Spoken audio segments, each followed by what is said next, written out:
Bonjour à toutes et à tous, je suis Nathalie de Fitoki et pour ce solstice d'hiver 2025, je vais vous proposer un deuxième thème, une deuxième vidéo. Donc avec le premier thème, sur cette première vidéo, je vous ai parlé d'éternité et de cycles saisonniers. Et là, pour cette vidéo, je souhaite vous parler de la flamme verte. Alors, vous pouvez déjà fermer les yeux et quand je vous dis flamme verte, percevoir qu'est-ce qui vient pour vous? Est-ce que c'est un champ, une forêt, un jardin sacré ou vraiment cette flamme que vous colorez en vert qui vient en vous? En fait, dans la tradition druidique, elle représente le souffle de la terre vivante. C'est la mémoire des plantes mères. Ça fait écho à d'autres traditions qui la voient comme liée aux bibliothèques vivantes planétaires. Et moi, j'aime beaucoup cette notion de flamme verte. Alors, elle m'est venue et c'est là où j'ai fait quelques recherches pour voir un peu comment c'était dans les traditions. Je savais même pas en fait en vrai qu'il y avait des descriptions dans d'autres traditions. Mais c'était intéressant pour pouvoir voir quelles étaient les résonances avec ce que j'avais reçu de mes alliés, donc les plantes, les mondes subtils, mes guides des mondes subtils. Alors, dans ce que je comprends des messages reçus, c'est la flamme de la régénération. C'est pas un éclat, c'est pas comme le feu, la flamme jaune, orange, brillante, mais c'est plutôt, elle circule, c'est comme une sève. Et c'est ça qui est beau dans cette flamme verte.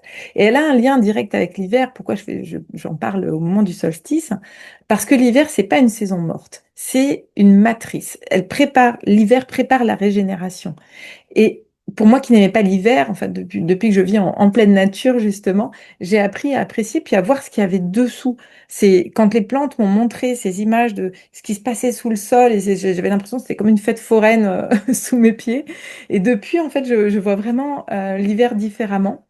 Alors, j'ai toujours un peu de mal avec le froid, mais en tout cas, je ne sens pas de ralentissement hivernal. De l'intériorisation, oui.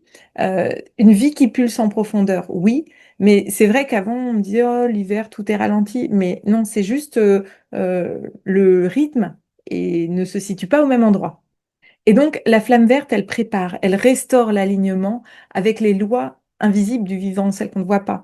C'est en cela qu'elle est parfaite hein, pour l'hiver, pour le solstice.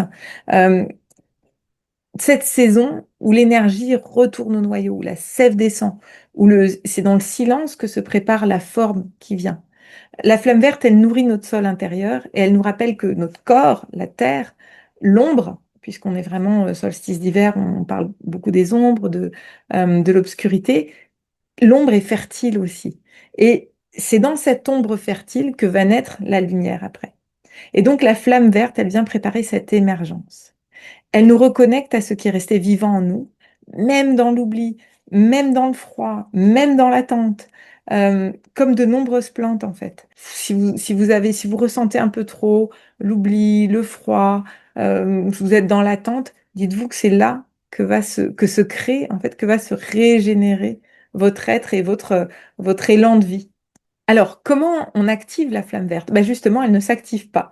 Parce qu'en fait, c'est intéressant, la flamme verte, elle ne répond pas à l'intention, mais à la cohérence.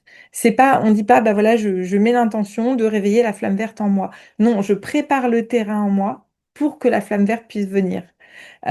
Donc, ce que nous pouvons faire, c'est déjà observer et honorer tous ces systèmes invisibles de la nature, hein, surtout en cette saison. On peut aller voir bah, les champignons, on peut ressentir la lymphe, on peut ressentir toutes les pulsations qu'il y a dans le sol, la terre, on peut honorer les racines. Et ensuite, on a dit revenir au corps, donc laisser notre corps être cet organe de perception, donc percevoir par nos sens tout ce qui est vivant. Et vraiment revenir au corps, revenir au corps, revenir à la matière. Et en fait, on peut laisser émerger ce qui en nous est fertile. Qu'est-ce qui va porter les graines? Qu'est-ce qui va devenir fertile? Cette obscurité, cette ombre fertile. En fait, c'est vraiment se mettre dans une posture, je n'attends rien. Je me rappelle juste ce que ça signifie être vivant ou être vivante. Et je suis le champ dans lequel la flamme verte peut se poser. Je suis en cohérence et la flamme verte peut venir en moi pour activer tout ça. Alors, est-ce qu'on peut offrir et partager la flamme verte? Ce que j'aime bien, moi, dans l'image de la bougie, puis j'en avais déjà parlé, c'est qu'une bougie, c'est vraiment, on peut partager la flamme et elle ne diminue jamais. Et là, c'est pas la même chose avec la flamme verte, c'est différent.